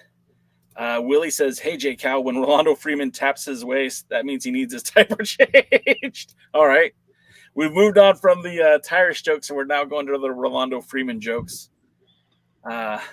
Takes a little effort to make fun of midgets. Slade should not be in that tag team. BS booking. Slade is talented. Slade should be running as a singles wrestler. I think that's the champion. Colonel. Him and Mekwoff need to feud over it. No one has said this to me directly, but I don't think Rush Freeman is with the promotion anymore.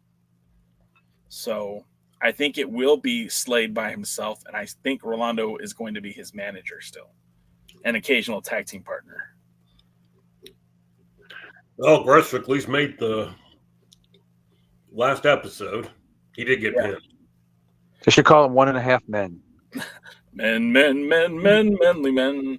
Rosville says he's not feeling EC3. I had a great rant on that on Tuesday, if I do say so myself. Check out the pre-party. It's the premier wrestling show that doesn't have me and DK on it. That's right. The thing about EC3, and I think you guys could back me up on this. There is no rival, right? There's nobody that's been built up to be a quality challenger. And although he's doing some pretty cool things, right? Like he's taking the belt to Ohio Valley. He's taking the belt. He defended it in California last month and nobody even talked about it. No one said a word, right? And that's kind of a bummer because he was on the West Coast and I didn't even know he was out there.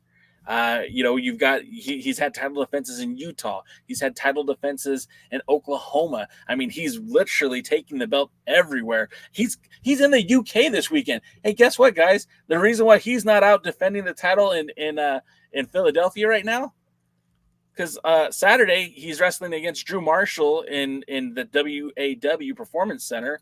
I believe this is Friday.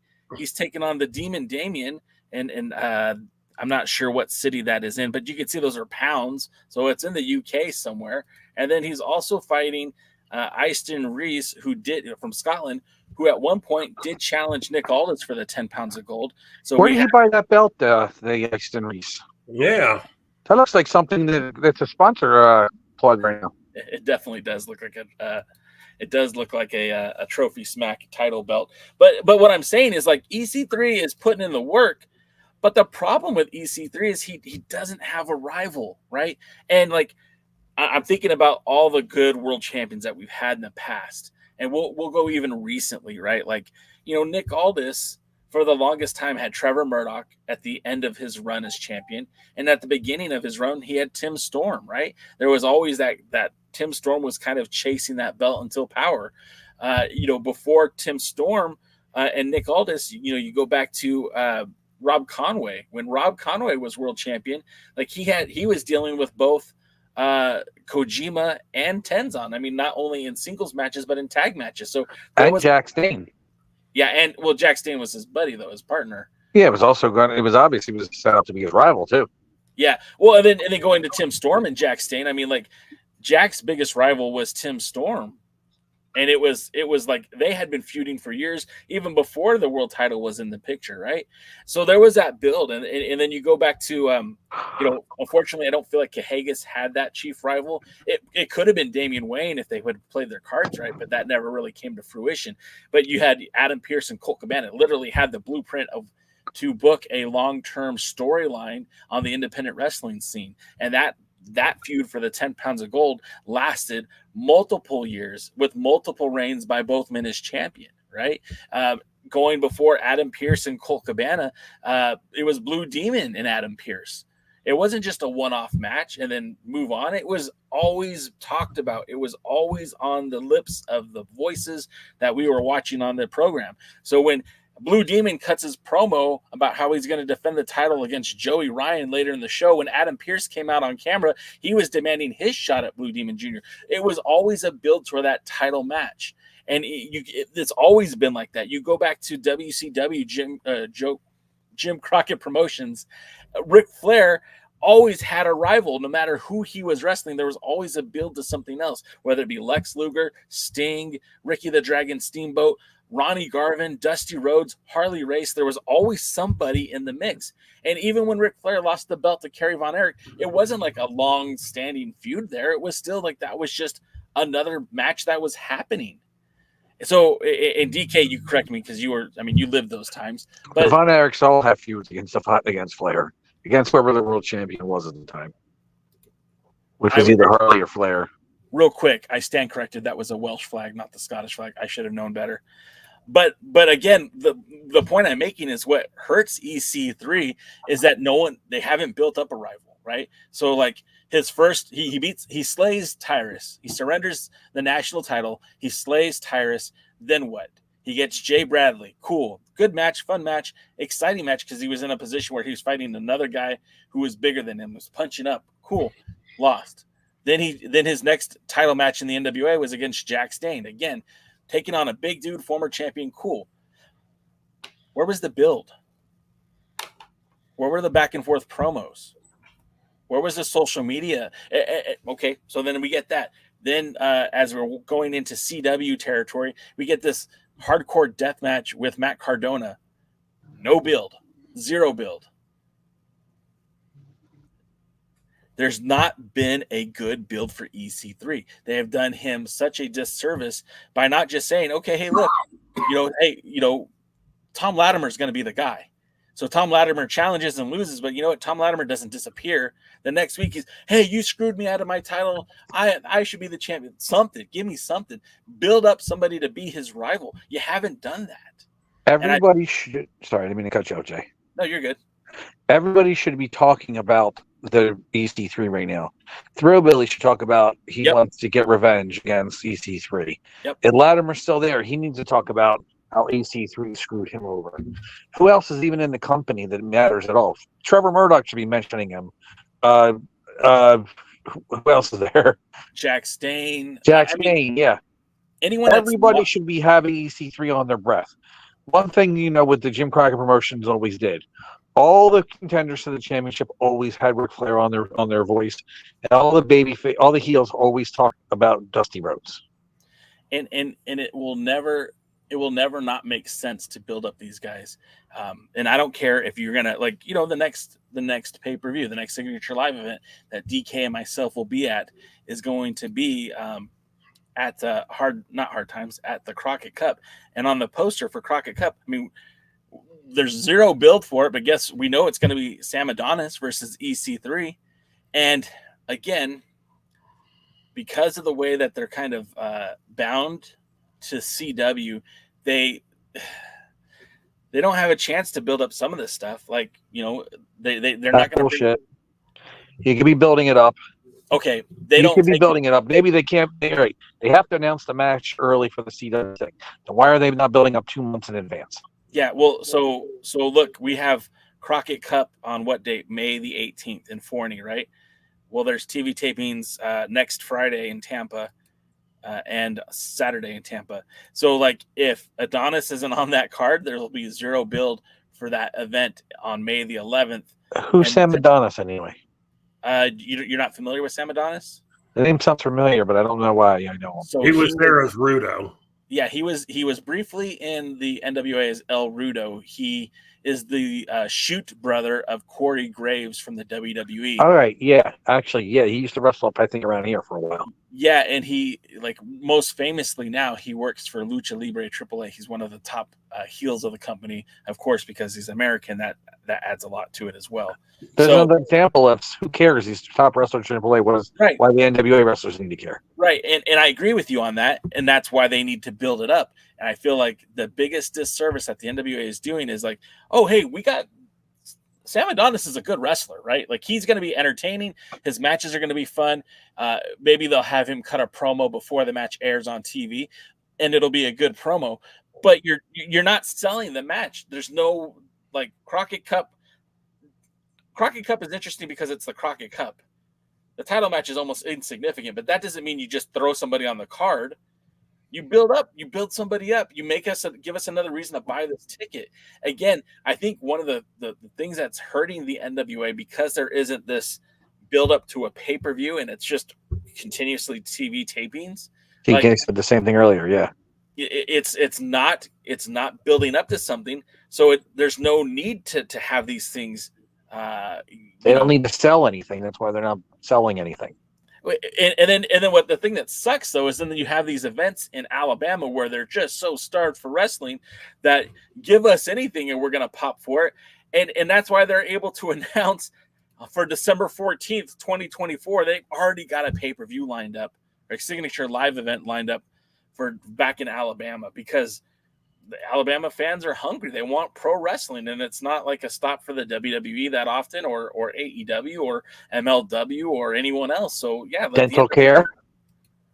Say it again. It's not a stop for dental care. So education, proper roads, not Papa Roads, proper roads. Proper roads.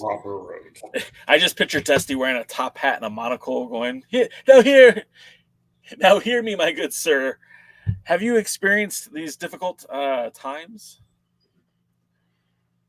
But yeah, so that was so to summarize before DK left, yes, I think wrestling's cooking right now. I think everyone's cooking, and I don't really care about TV ratings. That doesn't impact me. If I go to a show and I like it, I will tell you. I will be the first one to announce it. I've been to shows this year that I never thought I'd go to, like Game Changer Wrestling, and I had a blast. I thought it was a great show, and I will go back to a Game Changer Wrestling because of that show. Support your local indies. If you don't like what you see on TV, go to your indie shows. They certainly need the support. And then as far as EC3 as world champion. I don't think he's a bad champion. I just think they need to give him a rival. Murdoch did not have a real rival in his first few months as champion, and then they just hot shot it to Trevor Murdoch. His second run as champion, they built Tyrus up for that, which nobody wanted, but at least we had that. Tyrus challenged for the title and he lost. Tyrus came back in a triple threat match and won, but it wasn't easy. And,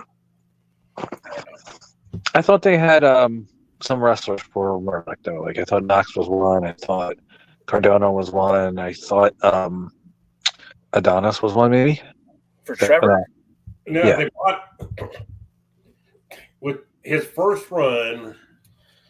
I don't remember who his first title defense was against.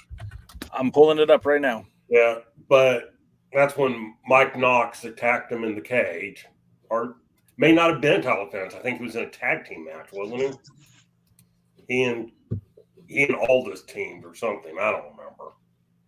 But he was attacked by Mike Knox, and we're all like, "Who's that?" And it's like, "Oh, well, it's Mike Knox." And we're all like, "Well, who's that?" well, he was part of Aces and Eights. And we're all like, all right. And they go, it was a faction in Impact or TNA or whatever it was at the time. Yeah, the Witness Protection Program.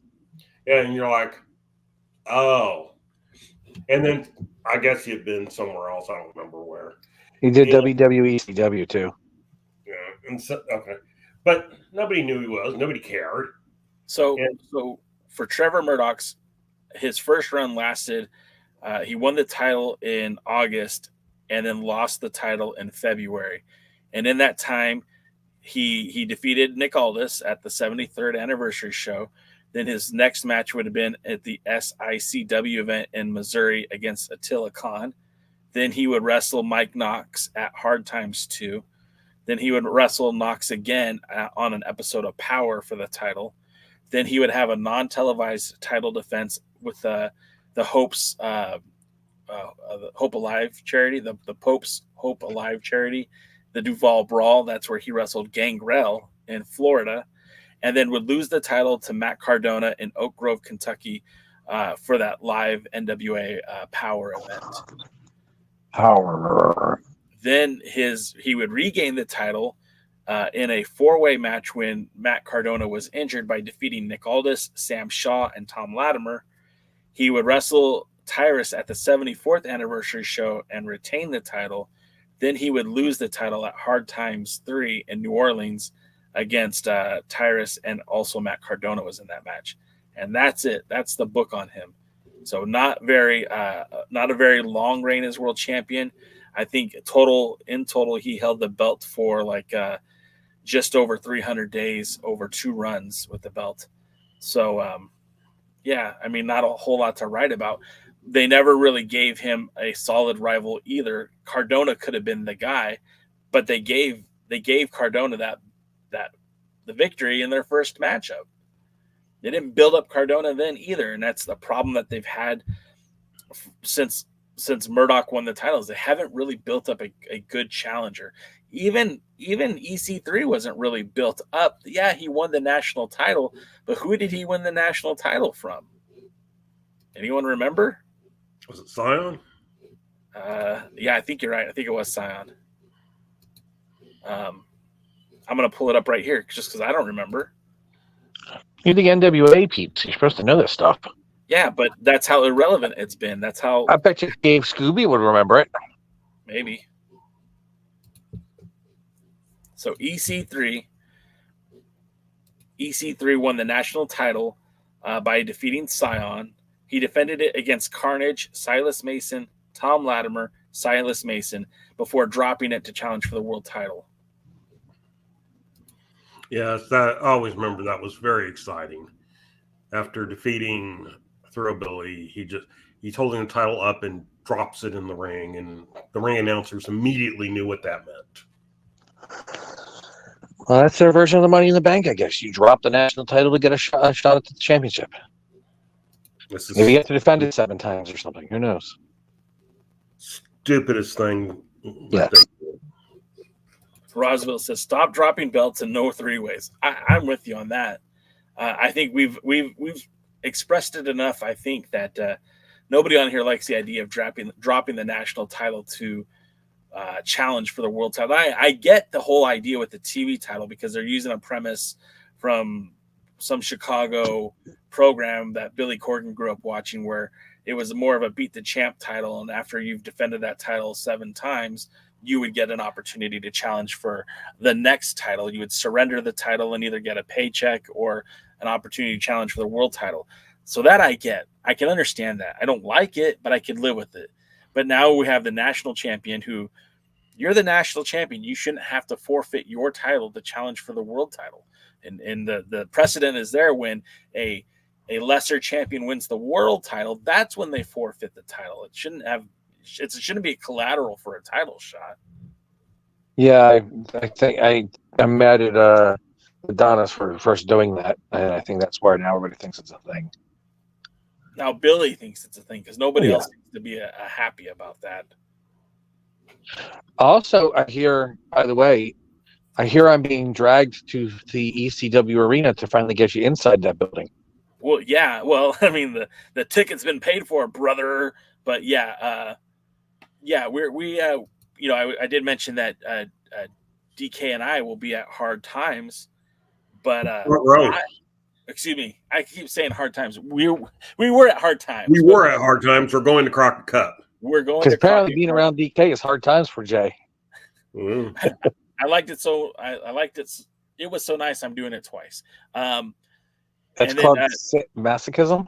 Yeah, well, this will be the 3rd time DK and I have been to a wrestling show together because it was 2 nights at Hard Times. It was Hard Times, and then it was the next show that was more like a Wildcat show, but it was an NWA TV taping, New Year's Retribution or some stupid name like that. And then so this will be the first time that I will actually be sitting at a wrestling show with Jaden because at the last event he was too busy, basically being Dr. Zirconium's right-hand man.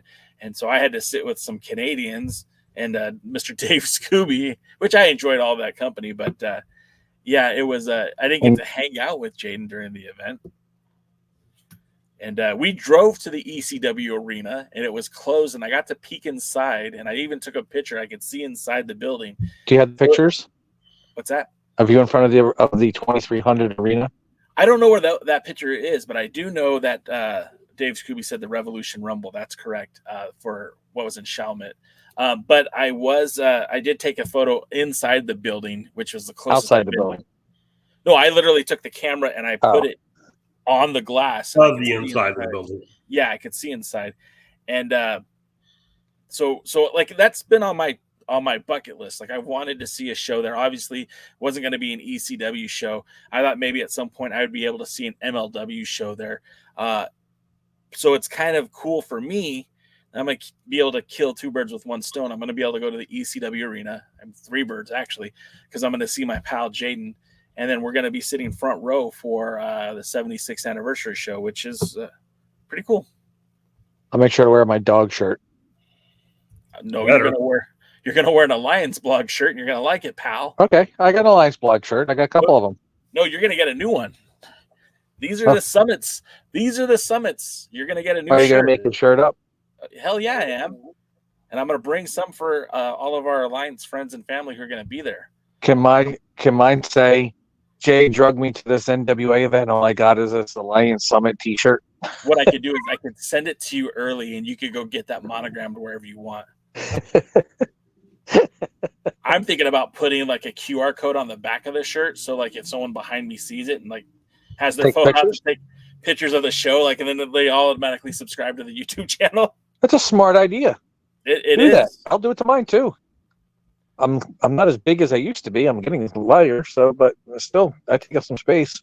I've lost 15 pounds since January. Congratulations! I know how hard that is. Oh, can you tell? Like my face is a little bit thinner. It's not just the beard's shorter. I just assumed it was the beard, honestly, because I know you trimmed it. It's the crack. I hope I don't get demonetized for saying it's the crack. So say it twice, just in case they don't for only one. Well, I'm talking about my butt crack, so it's all good. Yeah, I'm sure that's much better. Hey, real quick, I don't know if you guys listened to the Now show. we're going to demonetize you. I don't know if you guys listened to the show on Monday. I did a special show with a friend of the show, Brandon Knoll, who is a painter, a comic book writer, and he's coming out with. He's the one that actually designed the photo for the Veamos Lucha Libre channel that I'm running. But he has been doing a lot of like WCW prints, and he's trying to do a photo book of over, like, I think he said over 120 photos from WCW, much like Vader putting the Scorpion Deathlock on Sting, or Vader getting ready to clothesline the shit out of Mick Foley, or the figure four leg lock that Dusty applied onto Ric Flair, or one of my favorite prints, the NWA World Junior Heavyweight Champion, Ultimo Dragon, in a WCW ring. I think it's pretty cool, and I'm going to have links in the on the website of how you can donate to that if you're interested. He actually drew this one too. I don't know if you guys have ever shown this on camera, but this is one that I bought from him, and that's Harley Race and Ric Flair in the cage match. So, That's really cool. I just wanted to plug that. Of course, all those links are in the in that video, but I want to talk about that before we start wrapping it up, because I know we're getting to the 2-hour point. Post in the chat. Yeah. Let me see if I can pull it up here real quick. Besides hanging around with Jay and the fact that we're going to get a real cheesesteak, or at least one from Philly, I also want to see Hillbilly Cyrus and hopefully get, if Pollo's there, give me Pollo. Oh, I'm sure Pollo will be there, and she'll be happy to see you. Pollo is so cool. Pollo has always been very kind to me, and at the live events has always taken time to talk. And of course, Pollo likes us here, so I don't think it'd be a problem for them to come and say hi to us. I don't want to say her because it's Paul's a man, but them when he's in drag, I guess. Is that? What's that? I've always been confused on that vernacular, because I know some that say her, some that say them. Is there an actual official, or is it preference? What Paul has told me is that Pollo is every bit a woman, and I get that, but I think as long as you're being respectful, I don't think it matters. See, Kamala is 100% Ugandan, except for when he's Sugar Bear. Right. Exactly. I don't know what it is now, because now everything's gotten so confusing. When I was younger, when it came to drag queens, when they were dressed up, they were female, and you referred to them as such. And then if they weren't dressed up and dressed as a male, you refer to them as a male. So if they're not dressed up, it's Paul, him, and if they are dressed up, it's Pollo, her. Now, Paul said you can call him Pollo whether he's dressed up or not. It didn't matter to him. But I remember even RuPaul one time had said something similar, basically that, when he was dressed as a male, he's a man. When he's dressed as a woman, he's a woman. But, nowadays there's so many different things that I can't keep up with. And like Jay said, I think as long as you try and you're respectful, that's all that should matter. Yeah. You could be whatever you want. I don't care what you want to be called, unless you're a Nickelback fan. That would be a Heat. Or a Flyers fan. Rangers fan. Rangers fan. Yeah. Who likes the Rangers, Well, he's talking Rangers and hockey. I know what he's talking about. Yeah, the ones that got beat up by 5 Devils a couple of days ago, even though they didn't lose that game. I sent you the video. I was watching it anyway. I already knew there was going to be a fight in the first 5 seconds of that, and I was 100% right. I just wasn't expecting a 5-on-5. That's quick, like an AEW card.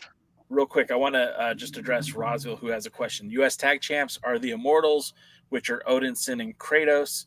And then, no, Kerry Morton is no longer the junior heavyweight champion. That title now is in possession of Colby Carino. He defends the title at Hard Times, which will air starting next week. So I don't know when his match will take place, but he's supposed to be defending that title, I think, against Joe Alonzo. Yes. Oh, Lord. Sorry. I do want to come out and say sorry, guys, that I was not on as much as I normally am. I had some family issues happening. Everything. Tell the truth. It was those tacos I told you not to eat for 3 days in your car. Everything's cool, but like I needed to take a little bit of time away from the camera. So I appreciate you guys hanging out with DKM and Jaden. Good dudes. Now, well, let's not forget when Jaden abandoned me too. Yeah, I dropped the phone and it disappeared. And all of a sudden, I ran in here for a minute and I saw DK by himself. I was like, oh, shit. And then I saw that Jaden was already on, so I plugged him in and then I had to leave. Real quick, who did Piper hit and what foreign object did Piper use? It was a coconut and it was Jimmy Snuka. Hey, we'll be back here next Thursday. We might not be here the following Thursday. I won't be here the following Thursday, but maybe these two guys will. Willie Bowen wants you all to remember that Tyrus breaks toilet seats. Hey, man. Breaks toilets. He breaks toilets. Breaks plumbing systems.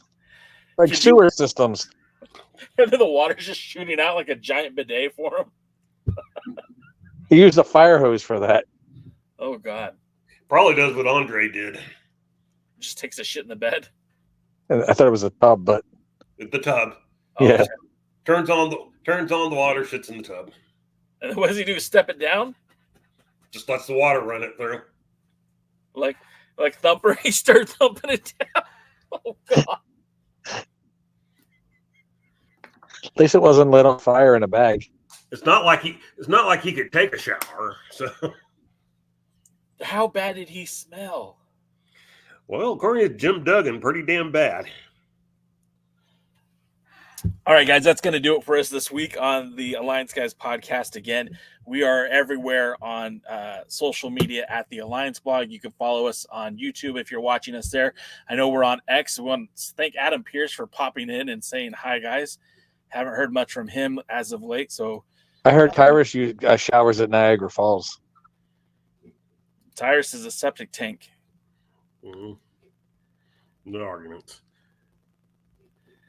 I just ruined Lou's night by making him spit on the computer. I'm sorry, man. It's just can't shake that thought. We'll be back. I'll be back on Tuesday with the pre-party. I do believe that the other guys will be back on Wednesday. Hopefully, I know that they just had some scheduling issues. Hopefully, that'll be resolved.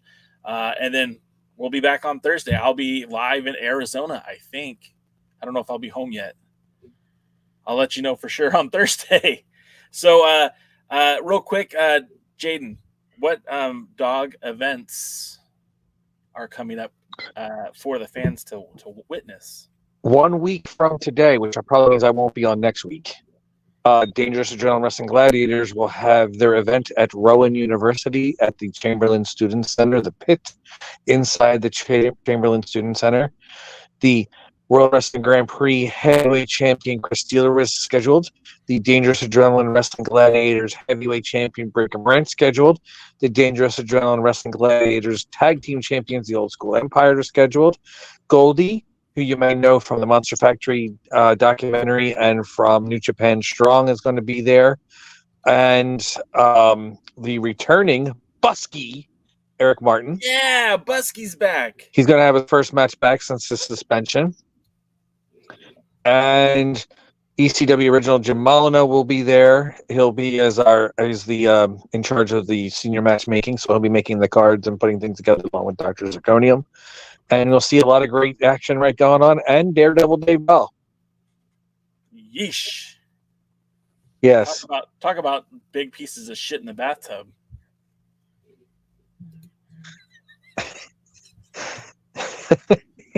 Jay popped himself huge on that one. That there were family issues going on. What's that? I just don't know why you had to lie and say there were family issues going on.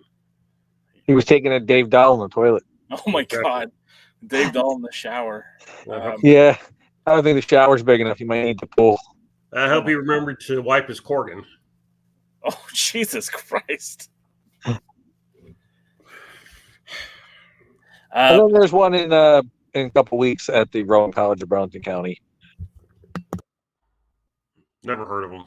DK, why don't you tell us how folks can follow you on social media, and what are you building up to? Putting more belts. Well, there are always rumors floating around that something somewhere is going on at DKMFWTX on whatever social medias I'm on. And don't annoy me.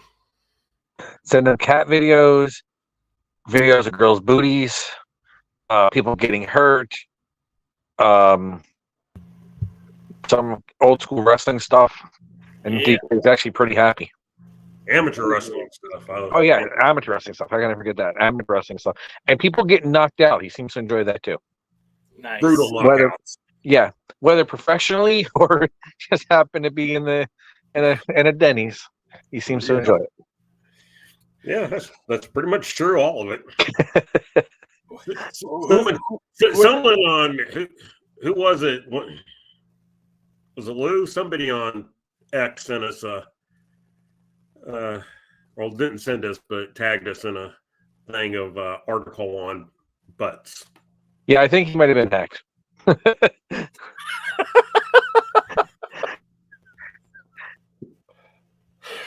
Yes, but it was still appreciated. Yeah, it was Lou. Yeah, it was Lou. Right. I read it, Lou. I appreciate sending that. There's actually a book called Butts. Don't you have a hat that says butts? Yeah, someone sent that to me. What a good friend. With that being said, real quick before you go, does Tijuana have its own flag? No, it's a Mexican flag, and I have looked for them for you. I haven't seen one, but if I do, I'll pick one up for you. I collect flags, so anybody want to give me flags, especially I'll take states, but I definitely like country flags. Late breaking news. Your boy Jay is going to be spending Thanksgiving in Caraco. Is that magnificent Caraco? Yeah, that's right. A Dutch. Intentionally, or did you break the law? What's that? Intentionally, or did you break the law? No, we're going because my wife wanted to go to Aruba, and although it's cheaper to fly to Aruba, it's actually cheaper to stay in Caraco, and I'm excited for it. So I'll send you pictures. Some kind of Beach Boy song, something about Kokomo. Aruba, Jamaica. Yeah, Kokomo is in Caraco, and the alcohol is famous in Caraco. Okay. So, all right. I hope you have a magnificent time in Caraco. Yeah. In like 9 months, 7 months. Anyways, that's going to do it for us. What? In her crack O? That's where you're going? What? Isn't that what Dayton just said? Good night, everybody. Thanks for joining the stream. This has been a presentation of Alliance-Wrestling.com. We genuinely appreciate your support. Would you consider subscribing so you'll never miss a future episode? I'd also like to remind you we do a live stream every Tuesday at 5 p.m. before NWA Power. You can find us on social media at The Alliance Blog. And until next time, we are The Alliance.